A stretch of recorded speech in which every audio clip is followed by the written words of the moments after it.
आप सभी साधकों का स्वागत है। मैं अरविंद सक्सेना बोल रहा हूँ। साधना जगत के रहस्यों तथा तथ्यों को जानने के लिए इस चैनल के प्रत्येक वीडियो को देखें और इसमें दी गई प्रत्येक प्लेलिस्ट को देखें। अब ये वीडियो बहुत ही एक इम्पॉर्टेंट वीडियो है ये, और ये एक प्रकार की थोड़ी सी एक विशिष्ट जानकारी है, और ये अगर मालूम होती है और तो बहुत सारी जो है कहना चाहिए कि साधना में जो भी बहुत सारी ऐसी बारीकियाँ होती हैं उनको समझने में भी एक बुद्धि का विकास भी होता है, और किस प्रकार से साधना में आगे बढ़ा जाए ये भी एक बात पता चलती है। क्योंकि ये इस तरीके के जो विषय होते हैं इन पे साधारणतः जो है जो साधक लोग होते हैं इन पे कम ध्यान देते हैं, लेकिन ये इम्पॉर्टेंट है बहुत। और अगर ये पता है तो इसके द्वारा बहुत सारे अपने जीवन में भी बहुत सारी परेशानियाँ होती हैं वो भी सॉल्व हो सकती हैं। इन सब बातों पे मैं पूरी चर्चा इस वीडियो में करूँगा। बाकी समझ लें कि ये वीडियो के माध्यम से जो भी जानकारियाँ मिल रही हैं बहुत ही महत्वपूर्ण जानकारियाँ हैं, और इस प्रकार के अवसर को ना गंवाएं, क्योंकि साधनात्मक जानकारियाँ नहीं मिलती हैं एक जगह में साथ में। और यही इस चैनल की विशेषता है कि सारी जानकारियाँ यहाँ पे आपको एक जगह में मिल रही हैं। इतना विस्तार है जो कि साधना जगत का, वो पूरा विस्तार एक कवर करने का प्रयास है, और उसमें जो भी गहराई है वहाँ तक भी जाने का प्रयास है। यानी कि एक बहुत बड़ा एक व्यू जो है, या एक बहुत बड़ा विज़न सामने साधकों का है कि साधना होती क्या है। साधना का मतलब कि केवल ये नहीं कि एक मंत्र उठाया और शुरू हो गया बस ज़िंदगी में सब कुछ ठीक हो जाएगा, या छोटी छोटी चीज़ें कर ली उससे हो जाएगा, ऐसा नहीं है। पूरा अगर ज्ञान ना हो तो ज़िंदगी में गलत दिशा में जाने के बहुत ज़्यादा संभावनाएं बनती हैं, क्योंकि वो समय का भी प्रभाव है। समय के प्रभाव के लिए मैं वीडियोज़ में लगातार बता भी रहा हूँ कि समय को जरूर ध्यान रखना है। कोई भी बात जीवन को, कोई भी डिसीज़न लेने से पहले, साधना का डिसीज़न तो बहुत बड़ी बात हो गई, वहाँ तक तो सब लोग पहुँच भी नहीं पाते हैं। जो लोग पहुँच जाएंगे वो भी आसानी से वो टिके रहेंगे, वो भी सोचने की बात है।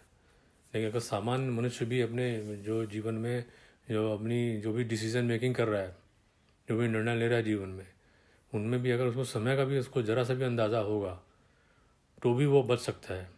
तो उसके लिए मैंने जो कुछ वीडियोस बनाए हैं, जो कि 227 नंबर का गली बाधा असुर असुर वाली प्लेस देखिएगा, 195 नंबर का राक्षसों द्वारा भक्षण, पुण्य स्वभाव के भक्षण कर लेते हैं राक्षस, और 236 नंबर का सहसा विश्वास नहीं करना चाहिए, इससे अनिष्ट का प्रवेश होता है। और 223 नंबर का वीडियो है अनिष्ट और अशुभ का प्रवेश कौन कौन से कार्यों से होता है। यही सब बात है इन वीडियोस के साथ में। और भी बहुत सारे वीडियोस हैं जो कि एक प्लेलिस्ट बनी है, खतरे, डेंजर्स, ट्रैप्स, उसमें देखिएगा तो उस समझ में बातें आएंगी। तो इतनी भी अगर मालूम हो कि कम से कम खतरे क्या हैं, तो भी उनसे कम से कम एक बचने का एक बुद्धि का विकास जरूर होगा, कि ध्यान जरूर जाएगा कि हाँ ये खतरा है। अगर एक इन्फॉर्मेशन हमको मिली हुई है, हमने उसके बारे में जानते हैं, तो वो खतरा जब भी आएगा तो एक बार हो सकता है कि अलर्ट हो जाए व्यक्ति, कम से कम उस गड्ढे में गिरने से बच जाएगा। क्योंकि ये ट्रैप्स ऐसे हैं कि इनमें कोई फंस गया अगर, तो हो सकता है सालों उसके नष्ट हो जाए, समय, धन, ऊर्जा सब नष्ट होगी, और ज़्यादा उसका दुर्भाग्य रहा तो पूरा पूरा जीवन भी नष्ट हो सकता है उसका। ये सब बातों को ध्यान रखना। ये बहुत इंपॉर्टेंट प्लेलिस्ट है ये, खतरे, डेंजर्स, ट्रैप्स। लेकिन ये कि जब ट्रैप्स तो पता चल गया ठीक है, लेकिन साधना भी मैंने बताया, साधना के बिना आज के समय में कुछ होना भी नहीं है। क्योंकि जो ये वीडियोज में बता रहा हूँ, जो प्रभाव है समय का ऐसा है कि वो उसमें आसुरी शक्तियों का बहुत बड़ा बोलबाला है, और आसुरी शक्तियाँ ये अदृश्य शक्तियाँ हैं। और हम ढूंढ रहे हैं अपने जो प्रॉब्लम का सोल्यूशन, जो एक जिसको कहते हैं कि कॉमन सामान्य जो है वो ह्यूमन लॉजिक से ढूंढ रहे हैं, तर्क से ढूंढने का प्रयास कर रहे हैं, युक्तियाँ से ढूंढने का प्रयास कर रहे हैं। वो संभव नहीं है एक लिमिट से ज़्यादा, क्योंकि ये जो आसुरी शक्तियाँ हैं ये कोई छोटी शक्तियाँ नहीं हैं। ये सब बातें अगर आप देखेंगे और डिटेल में जाना चाहें, अदृश्य संसार का रहस्य आप देखिएगा, उसमें प्लेस में बहुत सारी चीज़ें मिलेंगी। वेदों की संहिताओं से, जो कि मैंने बहुत सारे वीडियोस बनाए हुए हैं, उनमें ये बात बताई हुई है कि वेदों की संहिताओं में जैसे प्रॉब्लम्स जीवन की जो भी हैं उनको ये भी माना गया है कि जैसे कि जो हम सामने देखते हैं उसके अलावा जो पीछे यानी जो अदृश्य शक्तियाँ होती हैं उनको भी, दोनों को हमको देखना चाहिए, और वो किस प्रकार से काम करती हैं वो वेदों की संहिता में चीज़ें मिलेंगी जो अगर उनको कोई अध्ययन करे तो। और फिर उन बातों को समझ के उनका सोल्यूशन भी उसमें दिए हुए हैं। लेकिन ये सब बातें क्या होती हैं, साधनात्मक रूप से ये होती हैं कि वेदों की संहिता समझ में लोगों को नहीं आती हैं। क्योंकि वो केवल वो टीका टिप्पणी पढ़ के इधर उधर से सुनना से जानने का प्रयास करते हैं। वेदों को पढ़ना और उसके बाद जो उन्हें बातें दी हुई हैं, जो स्रोत वगैरह दिए हैं, उनको करना। उन्हें 50% जो है, 50% जो है पढ़ना, 50% करना, तब बात समझ में आती है। बिना करे तो शास्त्रों का ज्ञान, धर्म का ज्ञान और ये साधना के ज्ञान, ये तो संभव ही नहीं। साधना का मतलब ही तो करना ही है, और है क्या उसमें? पढ़ने वाला पार्ट तो पहले ही ओवर हो जाता है। ये तो प्रैक्टिकल पार्ट है साधना का। जब साधना ठीक से होगी तो जीवन में समस्याएं निश्चित रूप से दूर होती हैं। बहुत ज़्यादा पाप दोषों के भंडार होंगे तो हो सकता है समय थोड़ा सा लगे, लेकिन अगर ये सोच ले कोई व्यक्ति के और आगे कोई पाप जनरेट नहीं करूँगा, तो पाप कर्म नहीं करूँगा, तो वो और साधन लगातार करता रहे, तो उसके भी जीवन में सुधार जरूर आ जाएगा। ये सारे जो है जितनी तरीके की परेशानियाँ होती हैं उनको साधनाएँ समाप्त कर देती हैं। ये तो मैंने बहुत सारी बैकग्राउंड जो है वीडियोस में बताई भी हुई है। उसी में ये वीडियो जो है बहुत इम्पॉर्टेंट है ये, क्योंकि ये जानकारी ऐसी है कि जो कि बड़ी सूक्ष्म जानकारी है, और ये मालूम होनी भी चाहिए जो प्रत्येक साधक को। जब मैं पूरा वीडियो आप पूरा सुन लेंगे तो आपको समझ में आ जाएगा कि क्यों जब मालूम होना चाहिए। एक तो ये कि जो इसका टाइटल है बृहस्पति देवता, स्तोत्र, धन, साधना, विशिष्ट ज्ञान, सुख, ऋग्वेद संहिता। तो ये बृहस्पति देवता के ऊपर है। यानी जितने जो वैदिक देवता जो होते हैं, उनमें बृहस्पति देवता का भी बहुत बड़ा एक प्रमुख स्थान है उनका, और प्रमुख वैदिक देवता है बृहस्पति। जो लोगों को जो सामान्य जानकारी रहती है वो बृहस्पति ग्रह के बारे में रहती है, और उस तरीके से वो सोचते हैं। लेकिन उसके बारे में भी आगे चर्चा करूँगा आपको। लेकिन पहले मैं आपको ऋग्वेद संहिता में जो बृहस्पति देवता के बारे में जो जानकारी है वो पहले आप जानें। क्योंकि मूल रूप से अगर वेदों की संहिताओं में से भी जो जानकारियाँ पहले आप सबसे पहले जानने का प्रयास करना चाहिए किसी भी साधक को। घर में हमेशा वेदों की संहिताएँ होनी चाहिए। इससे भी क्या होता है कि बहुत सारी परेशानियाँ वैसे ही दूर हो जाती हैं जैसे ही घर में संहिताएँ आती हैं। और फिर जब उनके, क्योंकि जितनी भी आसुरी शक्तियाँ होती हैं, धार्मिक शक्तियाँ होती हैं, उन सबों को पता चल जाता है कि अब ये यहाँ पे वेद आ गए हैं, वेदों की संहिताएँ आ गई हैं, स्रोत पाठ होंगे, तो ये हमको यहाँ से हटना पड़ जाएगा। वेदों के मंत्रों के सामने कोई टिकता नहीं है। ये बात अगर आप और जानना चाहते हो तो आप, मेरा एक वीडियो बना हुआ है वेद गुरु 29 नंबर का है, 29 नंबर का, उसको देखिएगा। 40 नंबर का देखिएगा, वैदिक जीवन कैसे जिए। सब बातें गंभीरता से समझने का प्रयास करें और फिर उनको इंटीग्रेट करें, आपस में जोड़ें, तब बात समझ में अपने आप आ जाएगी। यहाँ इस तरीके की बात में और इस डिबेट्स में नहीं रहना चाहिए कि हमको वेदों की संहिताएँ पढ़नी है, नहीं पढ़नी है, क्यों पढ़ें, ये करें वो करें। तो इसी सबको ये संदेह वाली दृष्टि पैदा करने का तो प्रयास दानवी शक्तियों का होता है। वो चाहती है कि वेदों की संहिताएँ कोई ना पढ़े या इस तरफ ध्यान ही ना जाए। बाकी दुनिया का कोई इधर उधर के उपाय ढूंढते रहो, शॉर्टकट ढूंढते रहो, वो उसमें फंसाने का प्रयास होता है, गलत दिशा में ले जाने का प्रयास होता है। शॉर्टकट करने का तो कोई समय ही नहीं है। शॉर्टकट के उपाय करने होते तो छोटे छोटे टोने टुटके उपाय ये सब करने होते, तो इससे ये सफल होंगे भी नहीं। अगर होता है तो फिर तो अभी तक तो मेरे ख्याल से शायद ही आप खुद ही देख लें कि पूरी दुनिया तो फिर स्वर्ग हो जानी चाहिए। यानी कि हम छोटे छोटे उपाय करें, साथ में गलत काम भी करें, साधना ठीक से करेंगे नहीं, साधना ठीक से क्या करें ही नहीं। बहुत तो ऐसे लोग भी टोने टुटके में लगे रहेंगे। फिर वो अपने जाएंगे किसी काला जादू वाले के पास जाएंगे काम बनाने के लिए, या किसी व्यक्ति के पास जाएंगे, उसको पैसे दे आएंगे कि तू मेरा काम कर दे, हमको कुछ करने की ज़रूरत नहीं है, हम कुछ नहीं कर सकते, दूसरे लोग ही करते रहे। लेकिन जब आप वेदों की संहिताएं घर में लाएंगे और उनके स्वयं में कुछ ना कुछ समय निकाल के करेंगे, पाठ इत्यादि, तो साधनाएं करेंगे उन पर बेस्ड, जो कि मेरे बहुत सारे साधना पक्ष में वीडियोस बने हुए हैं, तो स्वयं में परिवर्तन बहुत बड़ा आएगा।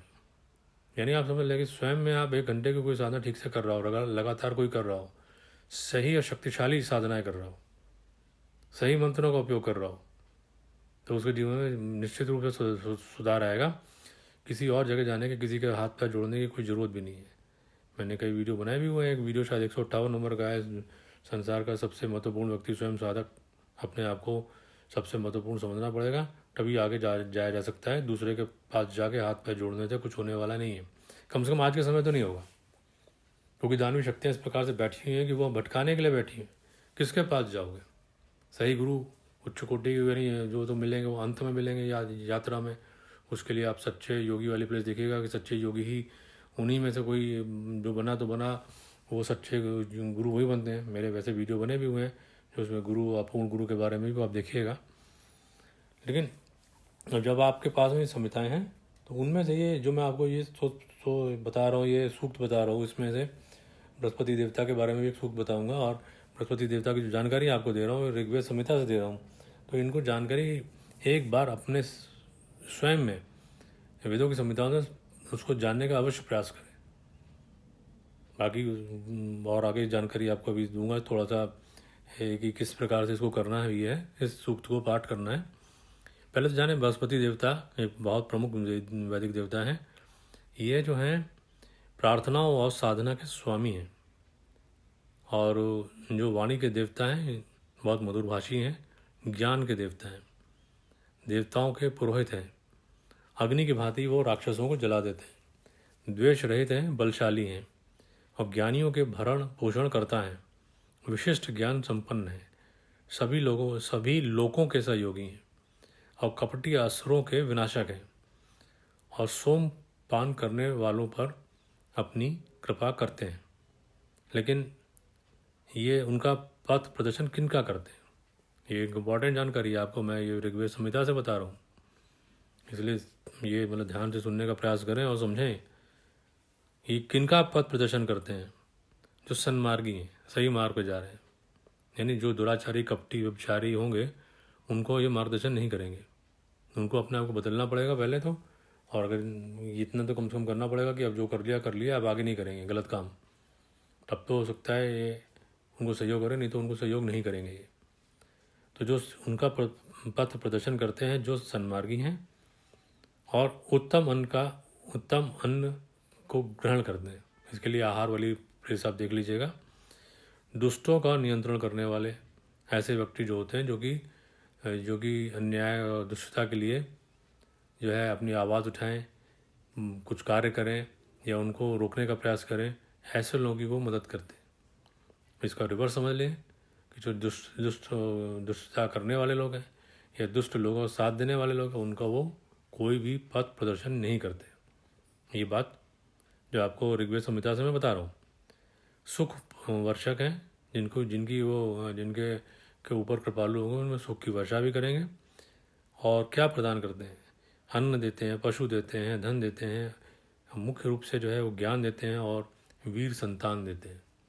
एक बात ही है, अब इतनी बातों से अगर इनकी जो मैंने जो बात बताई आपको, मुख्य बातें जो बताई आपको ऋग्वेद संहिता से, तो उससे एक बात तो समझ में ही आ रही है कि जितने भी ये साधनाएं होती हैं, स्तोत्र होते हैं, जो स्तोत्र पाठ करे जाते हैं, साधनाएं करी जाती हैं, उनके ये देवता है।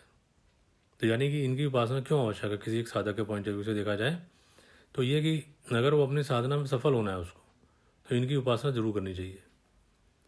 दूसरी चीज़, जब इनकी उपासना होगी तो वो विशेष रूप से उस साधक का ध्यान रखेंगे ही, और उसका जो मार्ग है उसको बनाने का भी प्रयास करेंगे, उसको जो है गाइडेंस भी देंगे उसको। अब ये देखिए देवी गाइडेंस है, बृहस्पति देवता स्वयं गाइडेंस दे रहे हैं, तो सोचिए कि वो किस प्रकार का दिव्य गाइडेंस होगा, और वो जो कहते हैं फेल सेफ होगा, उसमें कहीं गलत दिशा में जाने की संभावना ज़ीरो होगी उसमें। एक वीडियो मेरा आगे भी आएगा आपको, मोटिवेशन देने वाले और ये मोटिवेट करने वाले जो अपूर्ण लोग जो हैं अपना जो मार्गदर्शन करते हैं वो इस तरीके से, तो वो उसमें कितने प्रकार खतरे होते हैं। आप उससे कंपेरिजन इनका कर लीजिएगा, उनसे गाइडेंस लें या उन लोगों से गाइडेंस लें, तो आप सीधे जब तक व्यक्ति को, वेदों की खास बात यह है कि वो ये बताते हैं कि आप जो भी व्यक्ति है, जो भी साधक है, जो भी मनुष्य है, उसको ये सारे देवी देवता उसकी रक्षा के लिए और उसके जीवन में उन्नति के लिए ही है, उनकी संरचना ही ऐसी दिव्य माने करी है। अब हम उनको मान लें कि वो हमारे पार्टी नहीं है, हम उनको जानते ही नहीं, हम ना जानना चाहते हैं उनको, तो देवताओं की एक विशेष प्रॉपर्टी होती है कि जब उनको कॉल किया जाता है तो तभी वो जो है आते हैं। यानी कॉल करने का मतलब होता है उनको बुलाया जाए, बुलाने का कोई तरीका नहीं सिवाय ये जो वेदों में जो दिए हैं, सूक्त दिए हुए हैं, इनके पाठ करे जाएँ तो उससे वो आते हैं। ये अनुभव करने की बात है। इसके लिए मैंने वीडियो वैसे बनाया हुआ है, इंद्र वैदिक सूक्त देखिएगा, भाग 1 281, उसमें मतलब बताया है कि इस सूक्त का पाठ अगर कोई ठीक से कर रहा है तो उसको लगेगा कि उनकी प्रेजेंस है, वो आ रहे हैं और हमारी समस्याओं को भी सॉल्व कर रहे हैं। तो उसी प्रकार से अगर ये जो भी देवी देवता हैं उनको जब कॉल किया जाएगा, यानी उनके सूक्तों के पाठ करे जाए, तभी वो आएंगे, ऐसे नहीं आएंगे। लेकिन जब आसुरी शक्तियों का इतना बोलबाला हो, वो कहते हैं कि वेदों की संहिताएं नहीं पढ़नी चाहिए, ना घर में रखनी चाहिए, ना कुछ करना चाहिए, ये कर सकता है वो नहीं कर सकता है, जबकि ये सब बातें कुछ नहीं है। जबकि ये बातें हैं कि जितने भी ये आप इंद्र देवता का जब भी सूक्तों का आप देखेंगे, बड़े बहुत सारे वीडियो बने भी हुए हैं इंद्र देवता के बारे में, तो जब आप देखेंगे तो उसमें समझ में आएगा कि ये सब मानवता की रक्षा के लिए सारे देवी देवता। तो वो एक पार्ट है, एक हमारे ही, जैसे कहना चाहिए हमारा एक हिस्सा है जिसको हमको मालूम नहीं है। जिस दिन हमको समझ में आ गया कि हमारा हिस्सा है, हमारे जीवन का अंग है ये, और हम उनके साथ में अटैच हैं, तो फिर वो हमारी मदद भी करते हैं। अब वो ऐसी मदद करेंगे कि फिर वो उसमें कहीं भी कोई भी गलत या गलती होने की कोई गुंजाइश ही नहीं रहेगी उसमें। इसलिए इन देवी देवताओं का सहयोग जरूर लेना चाहिए। और जो भी साधना करने वाले उनको वैदिक देवताओं का विशेष रूप से, जो मैंने बताया भी, साधना करने वाले उनको बृहस्पति देवता का सूक्त का जरूर पाठ करना चाहिए। विशेष रूप से मैं यहाँ पे जो बात बता रहा हूँ, एक सूक्त नंबर है इसका, ये ऋग्वेद में आपको पहले वाले चैप्टर में मिलेगा, 190 नंबर का है, 190।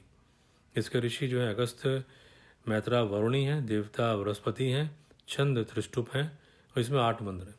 पहले इसको संस्कृत में पढ़ें, फिर हिंदी में पढ़ लें। इस तरह से इतना ही भी कर लें, और डेली ना भी कर पाए तो कम से कम अक्सर इसको कर लिया करें तो ज़्यादा ठीक रहेगा। बृहस्पतिवार के दिन करें तो और अच्छा रहेगा, पर्वों के दिन करें और अच्छा रहेगा। ये सब बातों का ध्यान रखें। लेकिन उसके साथ में जो मैंने बताई, जब मैंने किनका पथ प्रदर्शन करते हैं, मैंने बात बता दी कि जो सन्मार्गी हैं और जो ठीक आहार ग्रहण करते हैं, और जो किसी को सताते नहीं हैं, और जो सताने वाला है जो है उसके विरोध में रहते हैं, यानी कि जो जिनके ऊपर अन्याय हो रहा है उनके साथ में रहते हैं वो, तो उनका ये कल्याण करते हैं, उनका पथ प्रदर्शन करते हैं। बाकी की बात की, क्योंकि ये कोई भी ये है, इनको बहुत ऊंचा दर्जा है, यानी कि ये विशिष्ट ज्ञान संपन्न है, विशिष्ट ज्ञान देते हैं। तो ये इस तरीके के ज्ञान प्राप्त करना भी, कभी भी किसी से हो भी, तो उसमें एक मैंने वीडियो बनाया वो रिस्पेक्ट का। अगर कोई रिस्पेक्ट यानी कि किसी की इज्जत ना करे तो उसको ज्ञान कभी नहीं मिलेगा। न ज्ञान की रिस्पेक्ट करे, न ज्ञान देने वाले की रिस्पेक्ट करे, तो क्या ज्ञान मिलेगा। कोई सोचे कि नहीं, मैं अभी थोड़े दिन चलो एक्सपेरिमेंट करता हूँ कि अभी इनकी सूक्तों के पाठ करता हूँ, लाभ होगा तो ठीक है, नहीं तो फिर छोड़ दूंगा, फिर दूसरे किसी देवता को पकड़ लूँगा, तो उसको कभी भी नहीं मिलेगा। उल्टे सारे देवी देवता उसको बंधन में डाल देंगे। ये बहुत बड़ा एक पॉइंट होता है जहाँ पे बहुत सारे लोग फंस जाते हैं इसीलिए, क्योंकि वो जैसे वो चाट पकौड़े की तरह से है कि ये चाट खा ली, उसके बाद मज़ा नहीं आया तो दूसरी चाट की दुकान चले गए। उस तरह से अगर कोई करने का एटीट्यूड है किसी का, तो उसको साधना के मार्ग में बिल्कुल नहीं जाना चाहिए। उसको सोच लेना चाहिए कि अगर हमको जाना है तो फिर जाना ही है, फिर हमको छोड़ना नहीं है। ये विशेष रूप से मैं कौशन की बात बता रहा हूँ।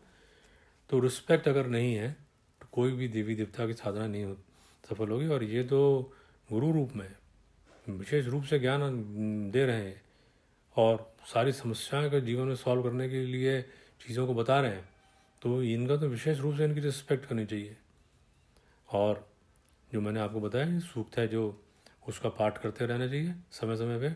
और साथ में बस इतनी बात और है कि जो दैनिक साधना में जो मैंने बहुत सारी साधना बताई हैं, जो अथर्वशीषों के पाठ बताएं, अथर्वशीष के लिए आप प्लेलिस्ट में देखिएगा, बहुत सारे वीडियो बने हुए हैं, उनको करते रहना चाहिए। और विशेष रूप से जो है वैदिक सुरक्षा सूक्त और करते रहना चाहिए 78 नंबर का, और 156 नंबर का कौन से मंत्र सुने, आसुरी शक्तियों से बचाइए, बचाव के लिए इतना तो विशेष रूप से करना ही चाहिए। और वैदिक हवन विधि ये प्लेस में देखिएगा, इसको करना चाहिए। और बृहस्पति देवता की साधना, इनको बहुत आदर के साथ में इनको करते रहना चाहिए।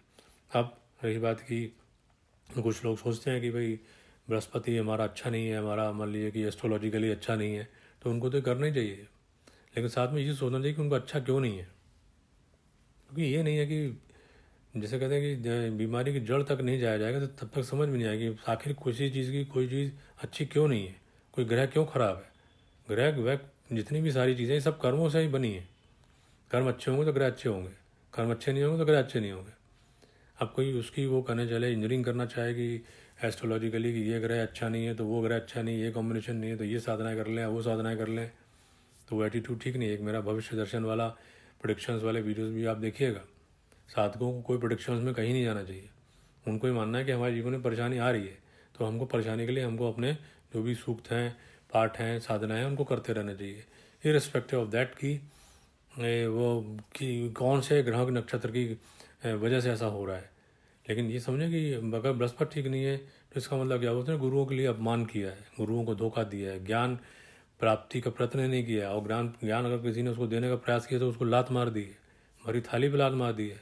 किसी ने उससे कहा कि भाई ये इसको तुम कर लो तो अच्छा हो जाएगा, तुम्हारे लिए जीवन में साधना करनी चाहिए, जो साधना करने वाला है, बताने वाला है, उसको ही उसने गाली गलौज कर दी है, या उसको अपमान कर दिया है, या उसको साधना को फेंक दिया है, इस तरीके की, यानी देवी देवताओं का अपमान कर दिया है, साधना का अपमान कर दिया है, गुरुजनों का अपमान कर दिया है।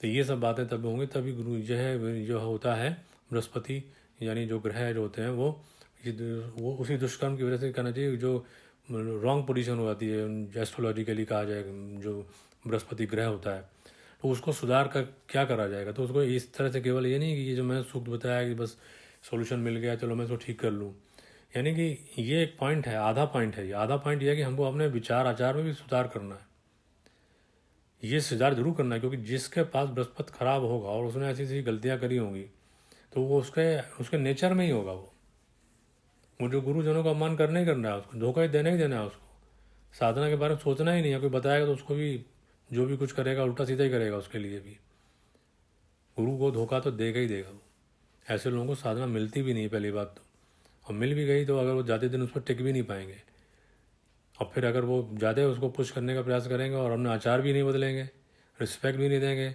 न साधना को देंगे, न ज्ञान को देंगे, न गुरु को देंगे, न देने वालों को देंगे, ज्ञान देने वाले को देंगे, तो फिर यही देवी देवता अगेन उसको बांध देंगे, यानी फिर उसको और नॉट यानी कि एक नई और गांठ पैदा हो जाएगी।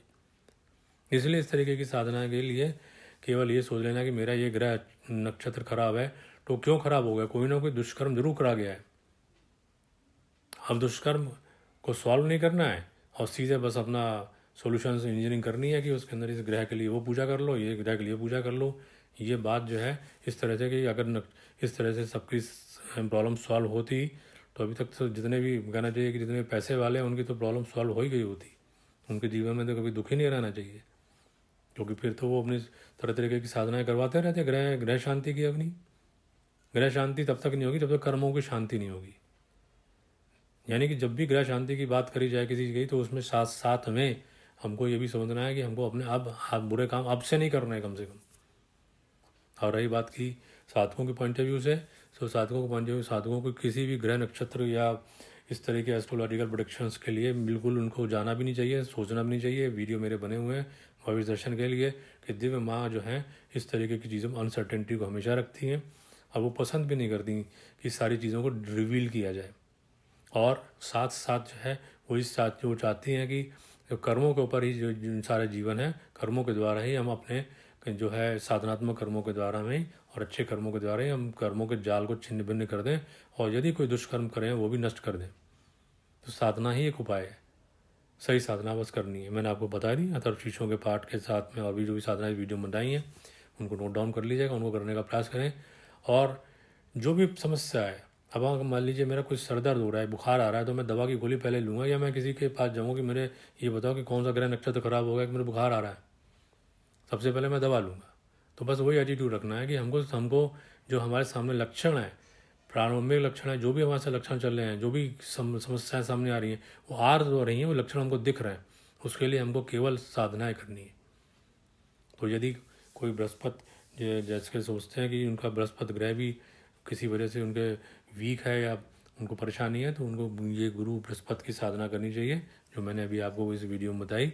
साथ साथ उनको ये भी जो मैंने क्वेश्चन बताया कि उनको इज्जत रखनी पड़ेगी अपने गुरुजनों की, ज्ञान देने वाले की। और अब जब से इसके पाठ शुरू करें तब भी उसके बाद में फिर किसी का अपमान करने का प्रयास ना करें और एक्सपेरिमेंट कभी ना करें। गुरु की इस देवता की साधना अभी करूँगा फिर छोड़ दूंगा, ऐसा ना करें। तो आशा करता हूँ कि आप सब लोगों को जानकारी अच्छी लगी होंगी। इस वीडियो को देखने के लिए आप सभी का धन्यवाद।